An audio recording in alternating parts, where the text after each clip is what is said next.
Assalamualaikum warahmatullahi wabarakatuh. Halo anak-anak, bertemu lagi dengan Bu Indriani.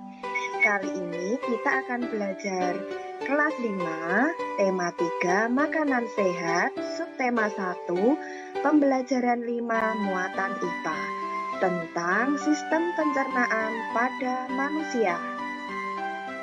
Siap ya? Sistem pencernaan pada manusia. Pencernaan adalah proses penguraian makanan yang semula kasar menjadi lebih halus agar lebih mudah diserap oleh tubuh.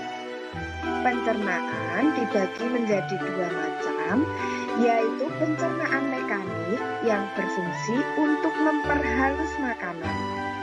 Pencernaan mekanik terjadi pada mulut dan lambung.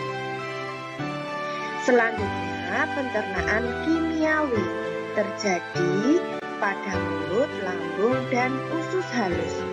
Pencernaan kimiawi adalah pencernaan yang dibantu oleh enzim-enzim pencernaan untuk memecah sari-sari makanan agar dapat larut dalam darah. Selanjutnya, fungsi organ-organ pencernaan. Yang pertama, menghancurkan makanan menjadi lebih halus. Kemudian, menyerap zat-zat makanan yang larut sehingga masuk ke dalam darah. Selanjutnya, mengeluarkan zat-zat yang tidak dapat dicerna oleh tubuh. Diingat-ingat ya.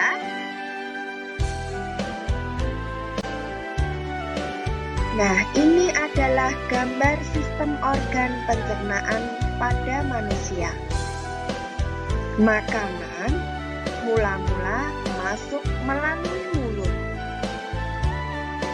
Setelah di mulut, kemudian masuk ke dalam kerongkongan.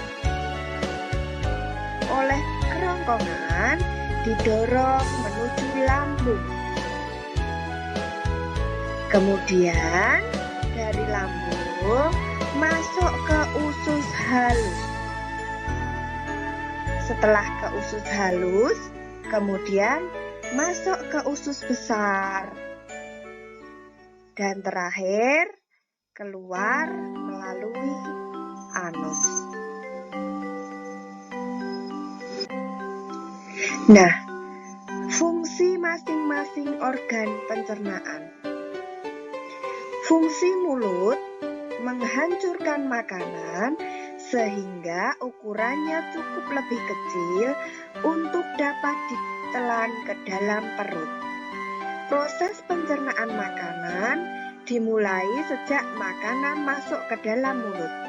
Di dalam mulut terdapat alat-alat yang membantu dalam proses pencernaan.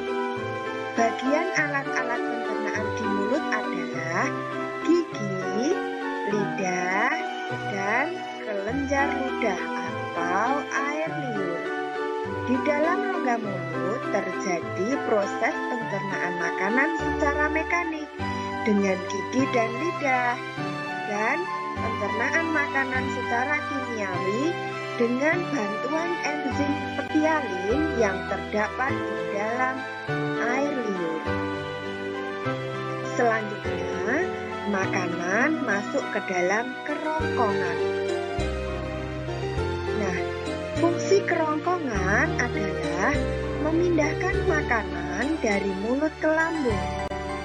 Kerongkongan dapat melakukan gerakan peristaltik, yaitu gerakan meremas-remas untuk mendorong makanan sedikit demi sedikit ke dalam lambung. Selanjutnya, makanan masuk ke lambung. Fungsi lambung adalah sebagai berikut. Yang pertama, sebagai penghasil pepsinogen. Pepsinogen adalah bentuk yang belum aktif dari pepsin. Enzim pepsin ini berfungsi dalam mengubah molekul protein menjadi potongan-potongan protein atau peptid. Dinding pada lambung menghasilkan asam klorida atau HCl yang berfungsi untuk membunuh mikroorganisme dalam makanan, menciptakan suasana asam dalam lambung, dan mengaktifkan pepsinogen menjadi pepsin. Permukaan pada lambung mengeluarkan lendir yang memiliki fungsi untuk melindungi dinding lambung dari pepsin. Pada bayi, lambungnya menghasilkan dua enzim, yaitu renin yang memiliki fungsi untuk mengumpulkan protein susu dan kasein dengan bantuan kalsium dan lipase guna dalam memecah lemak dalam makanan. Selanjutnya, fungsi usus halus adalah menyerap nutrisi. Kemudian makanan masuk ke usus besar. Di dalam usus besar menghasilkan lendir dan berfungsi untuk menyerap air dan elektrolit dari tinja. Nah, setelah itu makanan dikeluarkan melalui anus. Itu adalah fungsi organ-organ pencernaan pada manusia. Sekian, terima kasih. Semoga ilmunya bermanfaat. Tetap semangat belajar ya. Sampai jumpa. Wassalamualaikum warahmatullahi wabarakatuh.